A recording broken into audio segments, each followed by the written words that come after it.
大家反應咪好混亂咯。其實我呢邊啲人就話咗兩聲咯。商場 CCTV 片更加清晰見到警察制服持刀男子驚心動魄嘅一刻。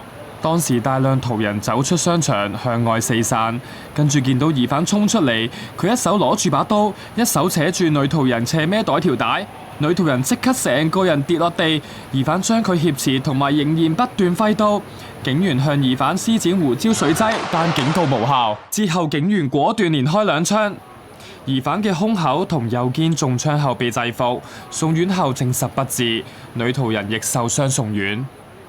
我喺巴士站、巴士總站嗰邊，我自己就因為距離有啲遠，我就淨係聽到佢哋尖叫聲，咁我就諗住射一射啦，就見到成紮人跑走咗咯。